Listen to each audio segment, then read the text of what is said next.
So, hi, this is Shubham, and I welcome you once again on the platform of Smart Kira.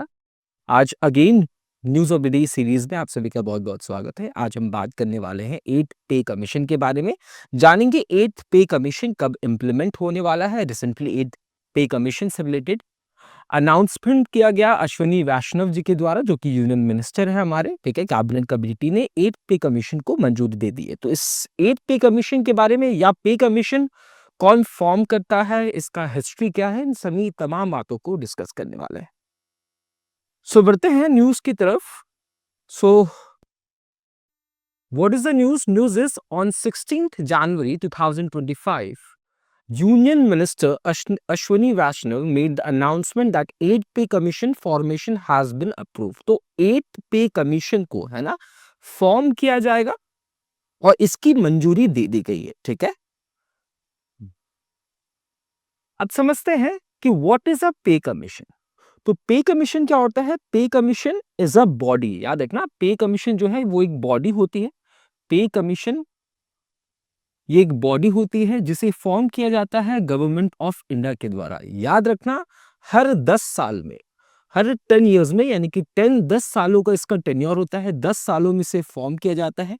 ये suggest करती है, किसके बारे में सजेस्ट करेगी? कितना सैलरी या पेंशन का हाइक होगा, किसमें? तो सेंट्रल गवर्नमेंट एम्प्लॉयज में। ये क्या सजेस्ट करेगी? ये सजेस्ट करने वाली है, आपसे सजेस्ट करेगी कितना हाइक होने वाला है। कितना हाइक होने वाला है बेसिक पे में, सैलरीज में, है ना। किसका? तो central government employees and also यहाँ पे जो पेंशनर्स हैं उनकी, ठीक है।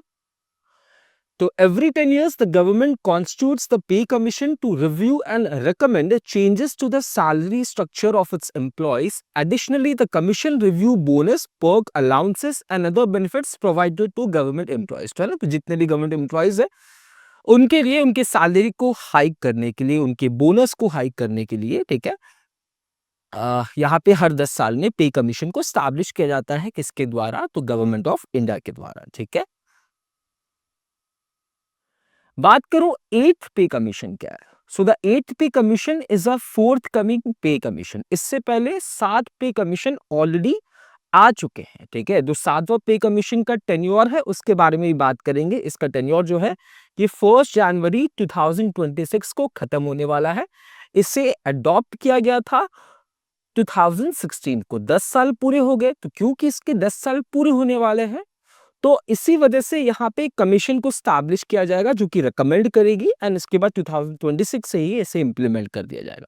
सो the 8th pay commission is a forthcoming pay commission set up to review and revise the pay structure of central government employees and pensioners.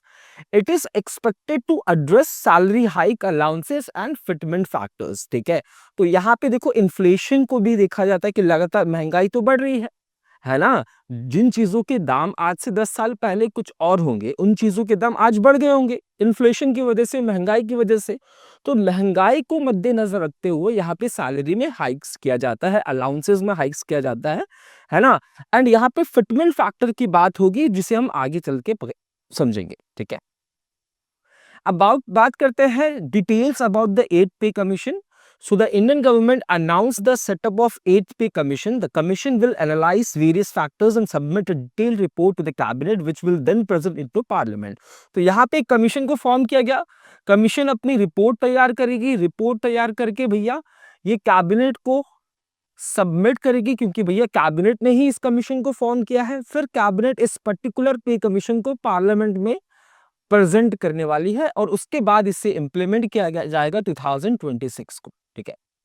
Expected implementation date. अब यहाँ पे एक्सपेक्टेड इंप्लीमेंटेशन डेट की बात कर रही है, तो यहाँ पे implementation of the 8th pay commission is expected around 2026, coinciding with the budget और सब्सिक्वेंट पार्लियामेंट्री सेशंस। तो आप देखोगे 2026 के दौरान, 2026 में 8th पे कमीशन जो है वो इंप्लीमेंट हो जाने वाला है। ये बात आपको याद रखनी है।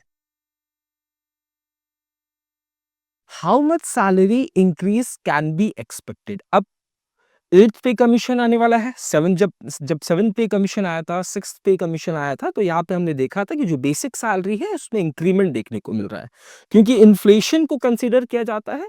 तो जैसे-जैसे इन्फ्लेशन बढ़ेगा, फिटमेंट फैक्टर हम लोग कैलकुलेट करते हैं, फिटमेंट फैक्टर जितना ज़्यादा होगा, बेसिक पे को देखो फिटमेंट फैक्टर को ना बेसिक पे से गुना किया जाता है, इनटू किया जाता है, उतनी आपकी सैलरी हो जाएगी। तो 8 पे कमीशन में कितना सैलरी इंक्रीज हो सकता है? तो salary hike under the 8 pay commission is primarily determined by the fitment factor which act as a multiplier for revising basic pay, है ना। लेट्स से आपकी बेसिक पे 1 रुपए है एंड फिटमेंट फैक्टर 2.5 है, यानी कि आपकी सैलरी जो है वो 1 रुपए से 2.5 रुपए हो जाएगी। वहीं फिटमेंट फैक्टर अगर 10 रुपए होगा तो 2.5 से इंटू कर दो, है ना, 20.5 हो जाएगा, ठीक है, 25 रुपए हो जाएगा। तो इस तरीके से कैलकुलेट किया जाता है फिटमेंट फैक्टर, ठीक है। The 7th pay commission had a fitment factor of 2.57 leading to significant salary hikes. तो आप देखो जो लास्ट वाला पे कमीशन था जिसे फॉर्म किया गया था 2016 में, जिसका टेन्योर समाप्त होने वाला है 2026 में, इसका फिटमेंट फैक्टर कितना था? 2.57 था। यानी कि जितनी भी तब लेट्स से कोई सेंट्रल गवर्नमेंट एम्प्लॉय की सैलरी 10,000 हुई होगी, तो फिटमेंट फैक्टर अगर 2.57 है तो ये इसकी सैलरी, ये इसकी बेसिक पे नई वाली होने वाली। The 8 pay commission fitment factor is speculated to be between 2.28 से लेकर 2.86, potentially increasing the basic pay of employees by 40 to 50%, ठीक है। तो यहाँ पे जो कहा जा रहा है कि जो फिटमेंट फैक्टर है वो इस नंबर के अराउंड होने वाला है, जिसकी वजह से जो सैलरी हाइक होगी, है ना, जो बेसिक पे में हाइक देखने को मिलेगा वो 40 to 50% होने वाला है, ठीक है। For instance if the current basic पे, अगर किसी का बेसिक पे 18,000 है, द रिवाइज पे में रेंज बिटवीन 41,000 से लेकर 51,000।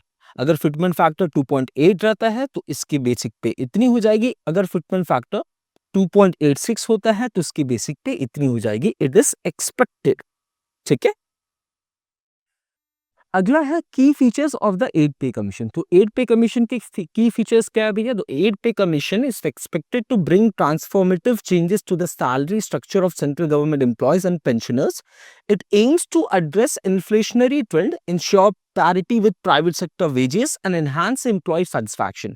Below are the key features that are likely to define the 8 pay commission. तो यहाँ पे देखिए इन्फ्लेशन वगैरह को कंसीडर किया जाएगा, साथ ही साथ यहाँ पे एम्प्लॉय सेटिस्फैक्शन की भी बात की जा रही है, पेंशनर्स एंड एम्प्लॉयज की। सो यहाँ पे focus on inflation adjustment. Obvious सी बात है, कभी भी कोई भी जब कमीशन फॉर्म होता है, पे कमीशन फॉर्म होता है, तो वो इन्फ्लेशन को कंसीडर करता है, ठीक है। क्योंकि कोई चीज, कोई साबुन की दाम 10 साल पहले 7th पे के दौरान अगर 10 रुपए होगी और उसी की कीमत आज बढ़ गई होगी, और अगर मेरी सैलरी उतनी ही रही तो मैं उसे अफोर्ड नहीं कर पाऊंगा, ठीक है। तो salaries will be adjusted to account for inflation and rising living cost. Cost of living भी बढ़ रहा है। Enhanced fitment factor, higher multipliers may result in substantial salary increase। मैंने आपको बोला कि फिटमेंट फैक्टर जितना ज्यादा होगा उतनी आपकी सैलरी हाइक करेगी, ठीक है। इम्पैक्ट अक्रॉस सेक्टर्स, अब इसका इम्पैक्ट क्या होगा? Government jobs in engineering, banking and public sector undertakings are likely to see salary hikes, है ना। तो सेंट्रल गवर्नमेंट जो एम्प्लॉयज है, सेंट्रल गवर्नमेंट जो एम्प्लॉयज है वो इनिशियली से इंप्लीमेंट करेगी, उसके बाद वो सजेस्ट करेगी स्टेट गवर्नमेंट को। It's up to state government कि वो इसे कब इंप्लीमेंट करती है, एकदम इंप्लीमेंट करे या कुछ समय की बात करे, बट हर स्टेट गवर्नमेंट कर ही लेती है। Allowance revision, revenue allowances will be reconstructed along with basic pay, ठीक है। Comprehensive analysis, a detailed report considering economic growth, government expenditure and employee needs to be well prepared, ठीक है। तो ये बातें क्या हो जाएंगी? ये फीचर्स होने वाली है 8 पे कमीशन की। अब इसका इम्पैक्ट क्या होगा डिफरेंट सेक्टर्स के अंदर? पहला, सेंट्रल गवर्नमेंट एम्प्लॉयज में इसका क्या इम्पैक्ट होगा? तो आप देखोगे 50 लाख सेंट्रल गवर्नमेंट एम्प्लॉयज को इसका बेनिफिट मिलने वाला है, यानी कि उनकी सैलरी हाइक होने वाली है, ठीक है। बेसिक पे तो हाइक होगा ही होगा, और इन फ्यूचर अगर गवर्नमेंट के लोगों के उनके अलाउंसेस वगैरह भी हाइक करने की जरूरत है तो वो भी हाइक होगी। PSUs, public sector undertaking, salary structure in Maharatna and Navratna PSUs like ONGC and NDPC will see significant revisions। यहाँ पे भी आपको revisions in basic pay देखने को मिलेगा। Engineers in government jobs, salaries for engineers in organization like ISRO, BARC, Indian Railways, इनकी भी salary increase होगी। Banking sector employees जो कि public sector banks के employees हैं, इनकी भी यहाँ पे salaries जो है वो बढ़ने वाली है। अब कंपेयर कर लेते हैं प्रीवियस पे कमीशन के, है ना, कि प्रीवियस पे कमीशन में क्या फिटमेंट फैक्टर रहा था। तो pay commission have historically brought significant salary revision for government employees, comparing 8th pay commission with the 7th pay commission we can anticipate notable difference, है ना। तो ये आपको 5th पे कमीशन, है ना, जो कि 1996 में इम्प्लीमेंट हुआ था, फिर 10 साल के बाद भैया 6th पे कमीशन इम्प्लीमेंट हुआ, फिर 10 साल के बाद 7th पे कमीशन इम्प्लीमेंट हुआ, फिर 10 साल के बाद 8th पे कमीशन इम्प्लीमेंट हुआ। आप देखोगे 5th पे कमीशन में फिटमेंट फैक्टर 1.40 था, फिर 1.86 था, फिर 2.57 था, और अब फिटमेंट फैक्टर जो है ये इस बीच में होने वाला है, ठीक है, इस बीच में होने वाला है। जितनी भी बेसिक पे थी, अगर इसकी बेसिक पे यहाँ पे 10,000 थी, ठीक है, आफ्टर रिविजन बेसिक पे 10,000 थी, तो 2026 के 8th पे कमीशन के इम्प्लीमेंट होने के बाद लेट्स से फिटमेंट फैक्टर 2.86 रहा, तो ये सैलरी इसकी इंक्रीज होने वाली, ये इसकी नई सैलरी हो जाएगी, ठीक है। सो ये था आपका 8th पे कमीशन का पूरा कंसेप्ट, ठीक है।